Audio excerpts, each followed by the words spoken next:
اس کا جسم سن ہو چکا تھا۔ مایا نے اسے لٹایا کروٹ کے بل، یوں کہ اس کا چہرہ دروازے کی طرف تھا اور دونوں بازو اسی سمت گرے ہوئے تھے۔ چہرہ شاکڈ اور ساکن تھا، جیسے وہ بت بن گیا ہو، مگر آنکھیں سب دیکھ رہی تھیں۔ مایا سر جھکائے باہر نکلی۔ کھلے دروازے سے سعدی کی بے جان آنکھوں نے دیکھا کہ ایک 3 پیس نفیس سوٹ میں ملبوس، وجیح اور اسمارٹ آدمی اندر داخل ہو رہا ہے۔ اس کے بال جیل لگا کر پیچھے سیٹ تھے، کلائی کی گھڑی، چمکتے بوٹ، وہ سب دیکھ سکتا تھا۔ کسی نے کرسی لا کر وہ سعدی کے قریب رکھی اور وہ سعدی کے قریب بیٹھا، ٹانگ پر ٹانگ جمائی شاہانہ انداز میں، کرسی کی پشت پر بازو پھیلائے۔ Hello again Saadi.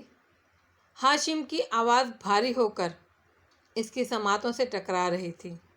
وہ بنا پلک جھپکے نیم مردہ سا پڑا اسے دیکھے گیا۔ کیسے ہو تم؟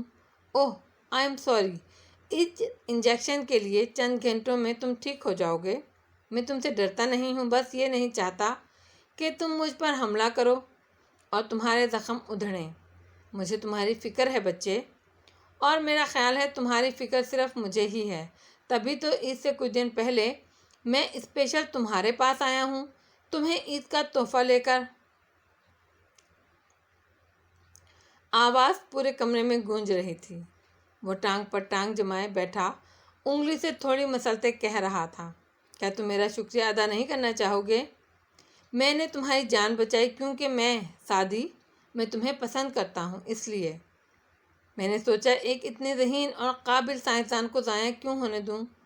دیکھو میں نے تمہیں ایک اچھی آفر دی تھی کہ میرے لیے کام کرو، مگر تم نے جواب میں کیا کہا؟ تم نے میرے بھائی کو گالی دی، مگر میں تمہارا ہر قصور معاف کر رہا ہوں۔ آج سے ہم نئی شروعات کریں گے۔ سعدی اسی طرح بے جان مردہ سا خالی آنکھیں اور مفلوج بدن لے کے ساتھ اسے دیکھتا گیا۔ وہ اب جیب سے ایک بڑا پیکٹ نکال رہا تھا، مگر اس سے پہلے تمہارے عید کا تحفہ۔ پیکٹ سے اس نے ایک لارج فوٹوگراف نکالا۔ تمہیں معلوم ہے تمہاری فیملی شفٹ ہو گئی ہے؟ گیس کرو کدھر؟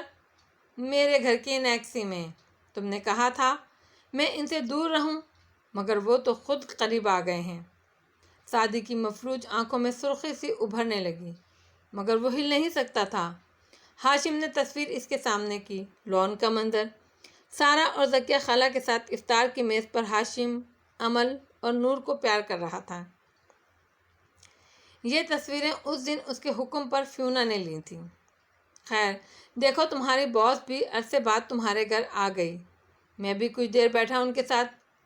وہ سب یوں بات کر رہے تھے جیسے تم مر چکے ہو۔ مفلوج پڑے سعدی کا دل مفلوج نہیں ہوا تھا، وہ بری طرح ڈوبا تھا۔ سارا خالہ نے کسی کو نہیں بتایا؟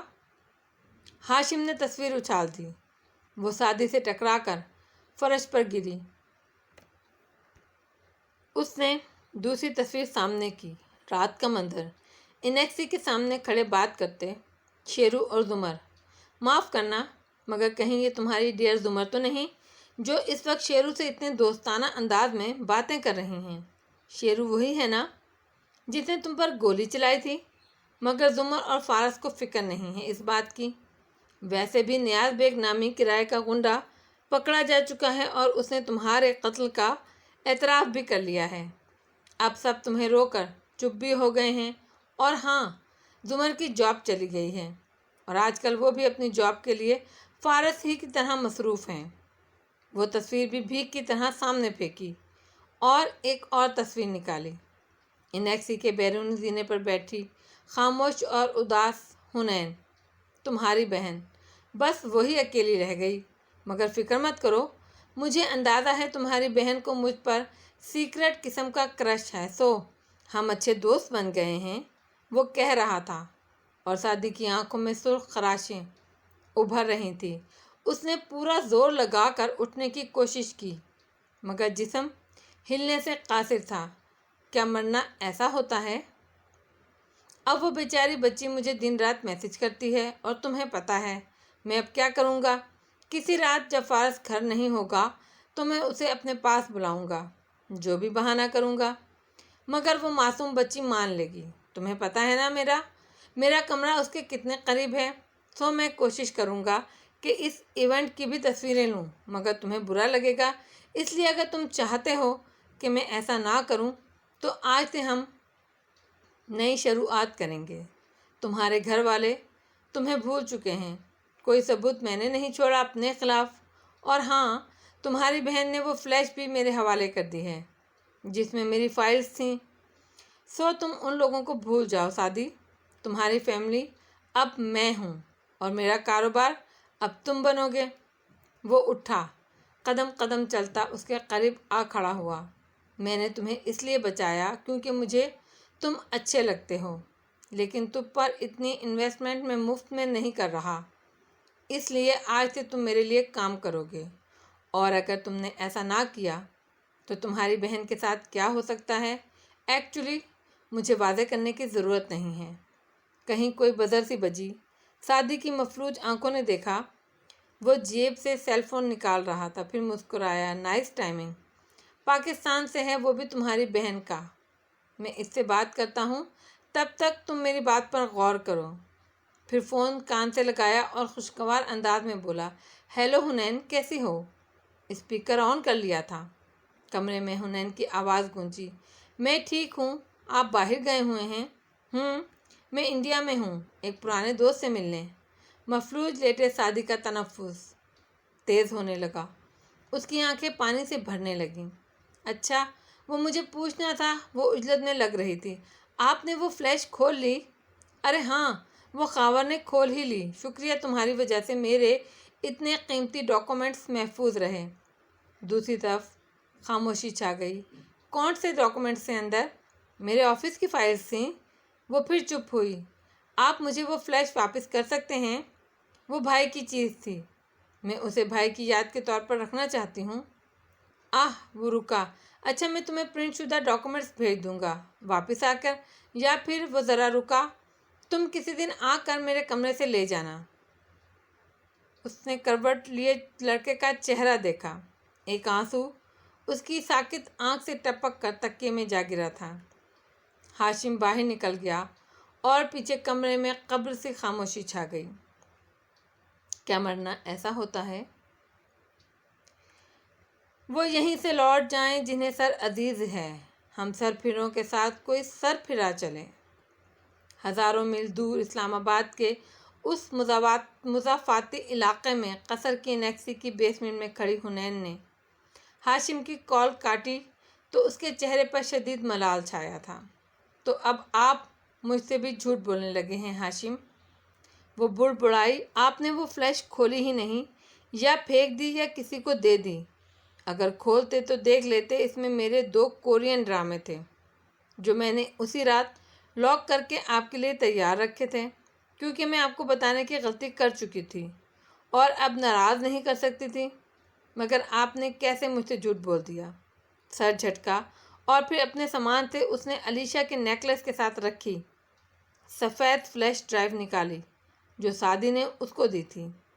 آپ کو تو اس ڈرائیو کا رنگ بھی نہیں پتہ تھا، تو یہ آپ کی کیسے ہوئی؟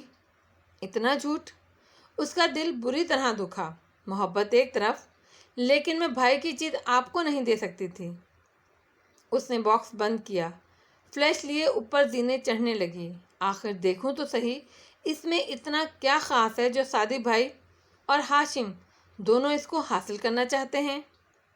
کچھ دیر بعد وہ لیپ ٹاپ کھولے لاؤنج میں بیٹھی فلیش لگا رہی تھی اور اس پروگرام کو سمجھنے کی کوشش کر رہی تھی جس کے ذریعے ان ڈاکومنٹس کو مقفل کیا گیا تھا۔ تبھی زمر سیڑھیاں اتر کر نیچے آئی۔ میں بیسمنٹ میں جا رہی ہوں ہنا، فارس آئے تو اسے بتا دینا کہ نیچے تہہ خانے میں جو اسٹور روم بنا ہے اس کا لاک تڑوایا ہے میں نے۔ اطلاع دے کر وہ نیچے چلی گئی۔ ہنا نے بے دھیانی سے اس کی بات سنی۔ ذرا دیر بعد ہی فارس گھر میں داخل ہوا تو اسے لیپ ٹاپ پر کام کرتے دیکھا۔ تمہارے ہاتھ میں کمپیوٹر، خیریت؟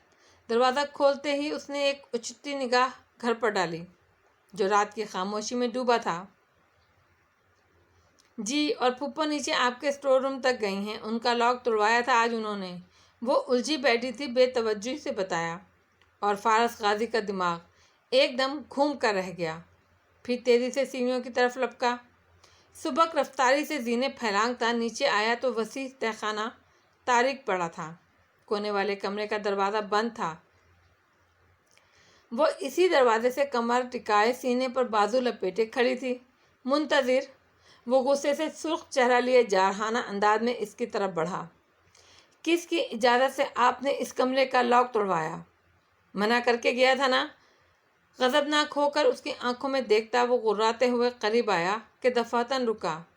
زمر بس ٹھنڈی آنکھوں سے اسے دیکھ رہی تھی۔ اتنا کیوں ڈر گئے ہو؟ میں نے تو حنا سے مذاق کیا تھا۔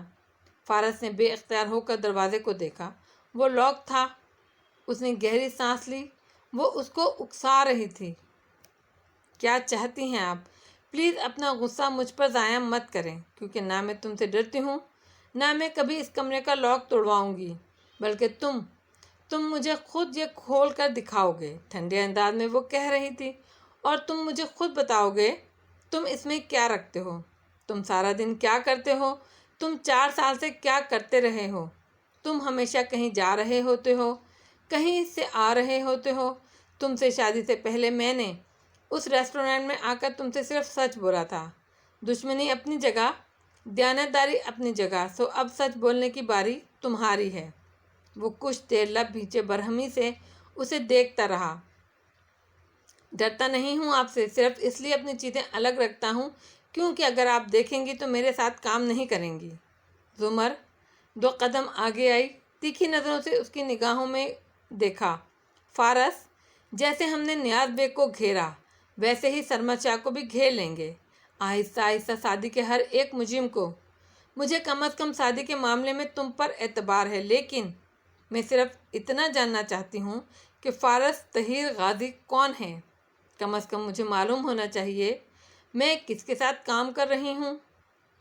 فارس نے گہری سانس لی اور پھر جیب سے چابیوں کا گچھا نکالتا اس کمرے کے دروازے تک آیا، ایک چابی لاک میں گھمائی اور پھر دروازہ کھول دیا۔